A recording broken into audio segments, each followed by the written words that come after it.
أعوذ بالله من الشيطان الرجيم بسم الله الرحمن الرحيم ثم أنزل عليكم من بعد الغم أمنة نعاسا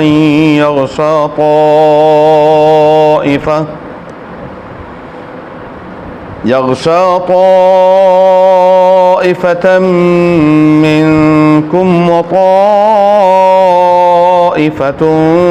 قد أهمتهم أنفسهم يظنون بالله غير الحق ظن الجاهلية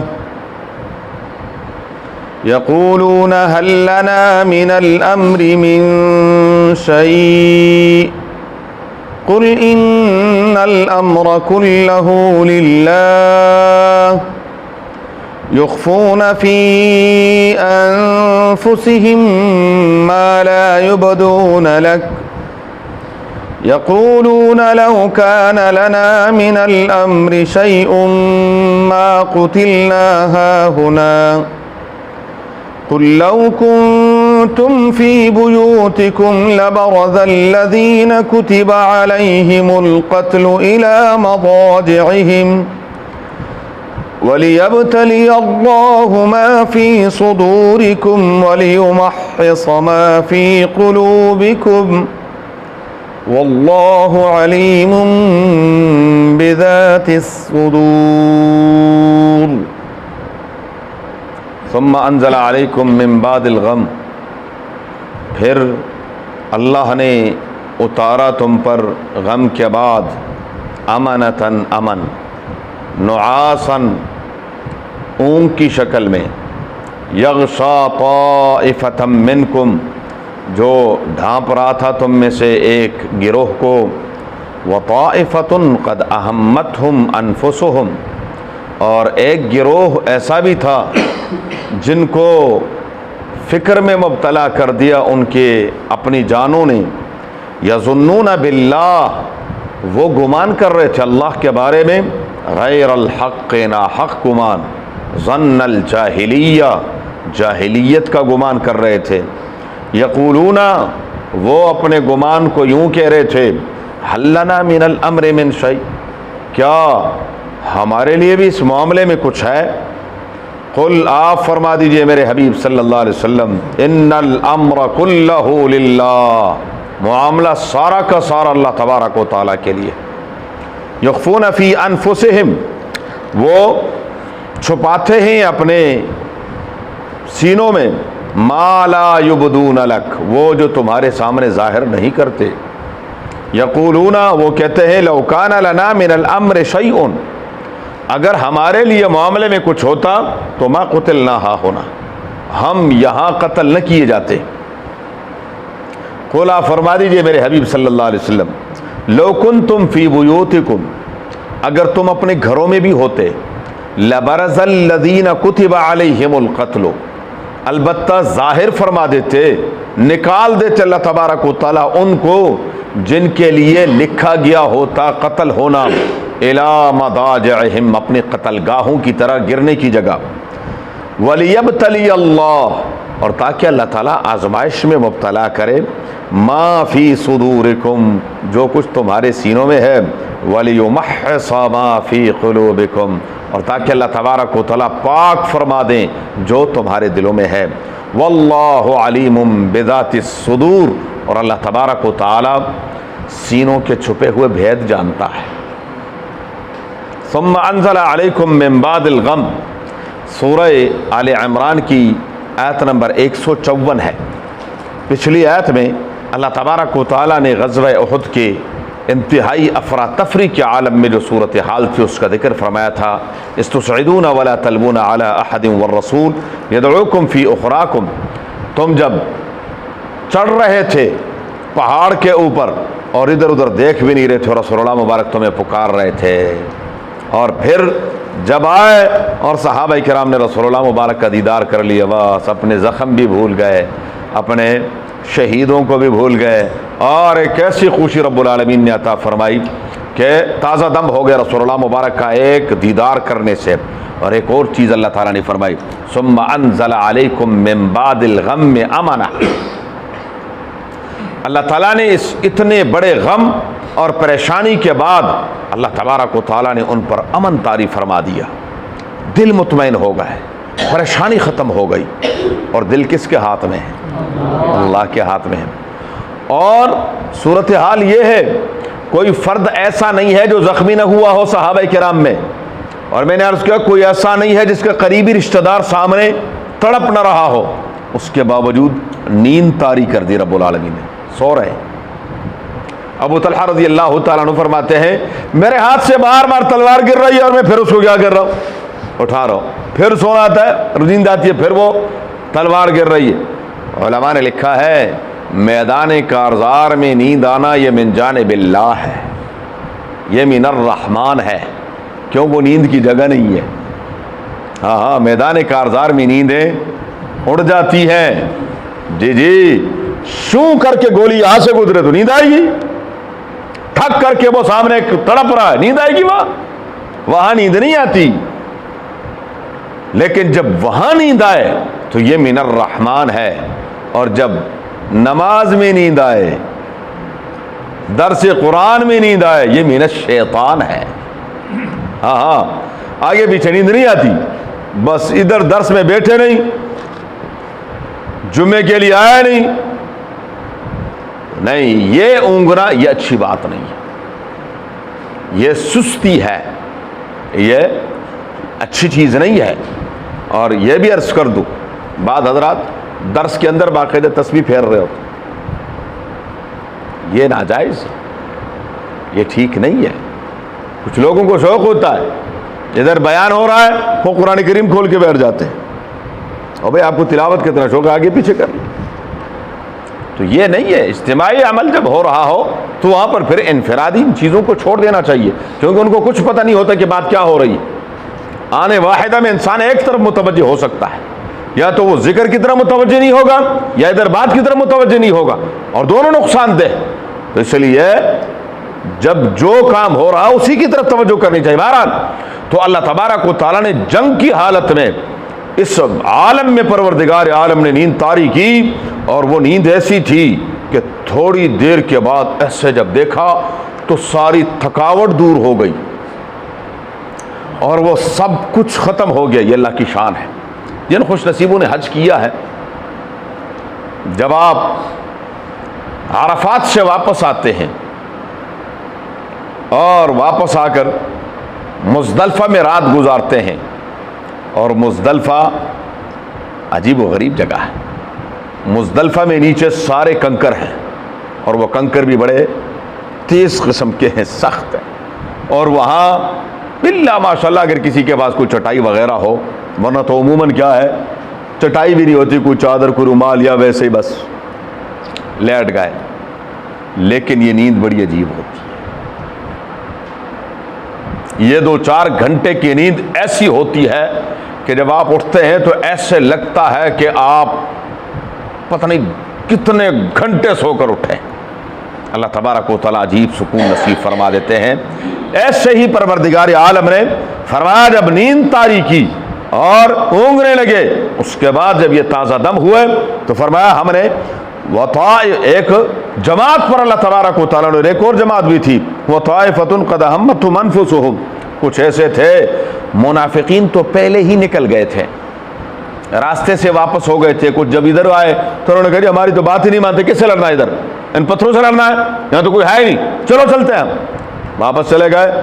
ان کے وہاں مدینہ منورہ میں اپنے گھروں کے اندر وضو ٹوٹ رہے تھے. کیا اب اگر ادھر آ گئے اوہو کیا بنے گا, مدینے پر کیا ہو جائے گا, یہ ہوگا وہ ہوگا. میں اگر اس کی تھوڑی سی بات عرض کروں, جیسے پرویز مشرف کے دور میں امریکہ بہادر نے کہا کہ ہاں جی کیا کرنا, انہوں نے کہا ہم آپ کے ساتھ ہیں. یس سر, آؤ ان افغانیوں کو مارو. سب سے پہلے پاکستان کا نعرہ حضرت صاحب نے لگایا تھا, سب سے پہلے پاکستان. وہ جن پر گولیاں برس رہی تھی وہ آرام سے بیٹھے ہوئے تھے اور ادھر ہمارے وضو ٹوٹ رہے تھے کہ پتہ نہیں پاکستان کا کیا بنے گا، پتہ نہیں کیا ہو جائے گا، پتہ نہیں کیا بنے گا. ہائے ہائے، نہیں، فرمایا طائفۃ قد ہمتھم انفسہم یظنون باللہ، اللہ کے بارے میں وہ ایسے گمان رکھتے تھے، ایسے گمان کرتے تھے، غیر الحق، جو ناحق گمان ہوتے ہیں، اور ظن الجاہلیہ، جاہلیت والا گمان رکھتے تھے. وہ گمان کیا تھا؟ یہ تھا یقولون هل لنا من الامر من شیء، ہمارے لیے کچھ ہوگا اس معاملے میں. یعنی یہ جو جنگ ہم کر رہے ہیں، تو اگر ہم نعوذ باللہ حق پر ہوتے تو پھر یہ شہید کیوں ہو رہے ہیں اور یہ اتنے زخمی کیوں ہو رہے ہیں؟ یقولون قل ان الامر کلہ للہ، میرے حبیب صلی اللہ علیہ وآلہ وسلم فرما دیجئے معاملہ سارا کا سارا اللہ کے ہاتھ میں ہے، اسی کے قبضے قدرت میں ہے. یخفون فی انفسہم ما لا یبدون لک، وہ ایسی خباثتیں اور ایسا گند اپنے دلوں کے اندر چھپائے ہوئے ہیں جو تمہارے سامنے ظاہر نہیں کرتے. اللہ تبارک و تعالی یہ سب کچھ ان حالات میں ظاہر فرمانا چاہتے ہیں. منافقین کے لیے سب سے بڑا مسئلہ وہ جہاد تھا. جہاد سے بڑھ کر ان کے لیے ماں مرتی تھی ان کی جب جہاد کی آیات اترتی تھی. جب جہاد کا موقع آتا تھا وہ کہتے ہائے اب پھر مارے گا. نمازیں پڑھ لیتے تھے، قرآن کریم میں آگے آئے گا سورہ نساء میں، وَإِذَا قَامُوا إِلَى الصَّلَاةِ قَامُوا كُسَالَىٰ، آتے تھے یوں کھڑے. ہم لوگ بھی سمجھتے ہیں یہ بڑی نیکی، نماز میں چست ہو کر کھڑے ہوا کریں. یہ نہیں کہ کوئی بالکل وہ جیسے سردی میں مرغی ایک پاؤں پہ کھڑی ہو جاتی ہے، یہ کیا، یہ نہیں، چست ہو کر نماز پڑھیں. خشوع کا معنی یہ نہیں ہے کہ خشوع کا معنی یہ نہیں ہے، خشوع اندر ہے. بہرحال تو وہ نمازیں پڑھتے تھے، جب کہیں خرچ کرنے کا موقع آتا تھا پھر بھی کچھ نہ کچھ دکھلاوے کے لیے کر دیتے تھے. سب سے بڑا مسئلہ ان کے لیے جہاد تھا کیوں ہو. اور مسلمان کہتے تھے کہ ہمیں تو موقع ملے، بچ گئے تو غازی ورنہ تو شہادت تو مطلوب اور مقصود ہے. تو اس لیے ان کے لیے مسئلہ تھا. رب العالمین فرماتے ہیں یہ وہ چیزیں ظاہر نہیں کرتے آپ صلی اللہ علیہ وسلم کے سامنے، اور یہ کہتے ہیں لو کان لنا من الامر شیء ما قتلنا ہاہنا، اگر ہم نعوذ باللہ حق پر ہوتے، یہ مسلمان حق پر ہوتے تو یہاں قتل کیوں ہوئے ہیں، شہید کیوں ہوئے ہیں. رب العالمین فرماتے ہیں لو کنتم فی بیوتکم، یاد رکھو اللہ تبارک و تعالیٰ نے جو جگہ انسان کے لیے موت کی لکھ دی ہے، روح قبض کرنے کی لکھ دی ہے، وہاں پہنچنا اس نے، اور جس حالت میں لکھ دی ہے اسی حالت میں پہنچنا ہے. حضرت خالد بن ولید رو رہے تھے، فرمایا موت سے رو رہے ہیں؟ فرمایا نہیں، موت سے نہیں رو رہا، موت سے نہیں رو رہا. تو پھر دنیا کے لیے رو رہے ہو کہ ہو دنیا مجھ سے چھوٹ جائے گی؟ فرمایا الحمدللہ دنیا کے لیے بھی نہیں رو رہا. پھر رونا کس بات کا ہے؟ لیکن رونا اس بات کا ہے کہ ساری زندگی یہی تمنا تھی کہ اللہ تعالیٰ مجھے شہادت نصیب فرما دے، لیکن آج بستر مرگ پر موت آ رہی ہے، بستر پر مجھے موت آ رہی ہے، میں میدان کارزار میں کام نہیں آیا، بس یہ دکھ درد ہے. حالانکہ جسم میں مورخین نے لکھا ہے 1 انچ جگہ ایسی نہیں تھی جس پر کوئی تیر تلوار کا زخم نہ ہو، 1 انچ جگہ. لیکن موت اللہ تبارک و تعالیٰ نے، یہ نہیں ہے کہ بس میدان میں اترنا ہے اور موت آنا ہی، یہ نہیں ہے. اور علماء نے اس کا نقطہ لکھا، وہ بھی میں عرض کر دوں کہ چونکہ خالد کو رسول اللہ مبارک نے اللہ کی تلوار قرار دیا تھا، خالد سیف من سیوف اللہ، یہ اللہ کی تلواروں میں سے ایک تلوار ہے، اور اللہ کی تلوار کو کوئی کاٹ نہیں سکتا. اس لیے پروردگار عالم نے ان کو شہادت، ہاں باقی جو کارنامے ہیں وہ ان کی اپنی جگہ ہیں، لیکن میدان میں ان کو کوئی مار نہیں سکا. کیوں؟ یہ اللہ کی تلوار تھی، اللہ کی تلوار کو کوئی توڑ نہیں سکتا. بہرحال فرمایا لو کنتم فی بیوتکم، آگے سورہ نساء میں ہے اینما تکونوا یدرککم الموت ولو کنتم فی بروج مشیدہ، تم جہاں بھی ہوگے موت تمہیں دبوچ لے گی، چاہے تم مضبوط قلعوں کے اندر بند ہو جاؤ، اسرائیل علیہ السلام وہاں بھی کہیں السلام علیکم کیا حال ہے، آجا چلیے. یہ نہیں ہے کہ بچ جاؤ گے، بچنا کسی نے بھی نہیں ہے، کسی حالت میں بھی نہیں ہے، موت آنی ہی آنی ہے. ہاں خوش نصیب ہیں وہ جن کو شہادت کی موت مل جائے. اللہ ہمیں بھی نصیب فرمائے، آمین کہے.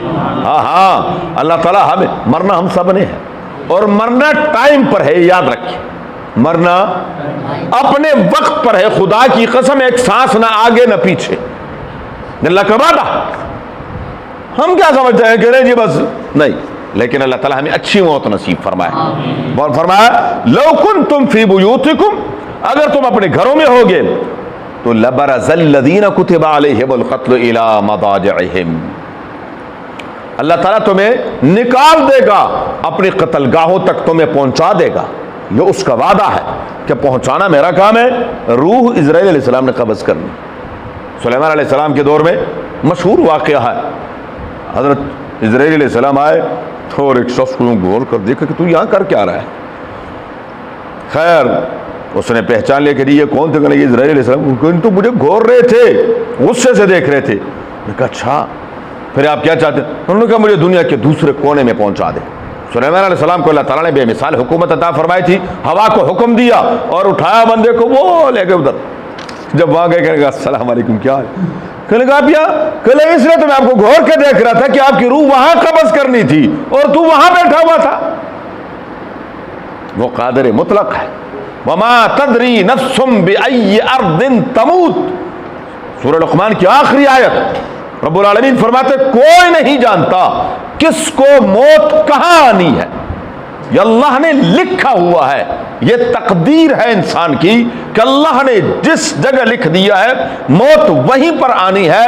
آپ کا دل چاہے نہ چاہے آپ نے وہاں پہنچنا.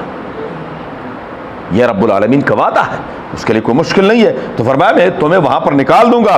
وَلِيَبْتَلِيَ اللَّهُ مَا فِي صُدُورِكُمْ، ہاں تاکہ کھرے کھوٹے کا پتہ تو چلے نا. جب دسترخوان لگ رہے ہوں اور ماشاءاللہ کھانے چنے جا رہے ہوں پھر تو سب کہتے ہیں ہم سے بڑا غازی کون ہے.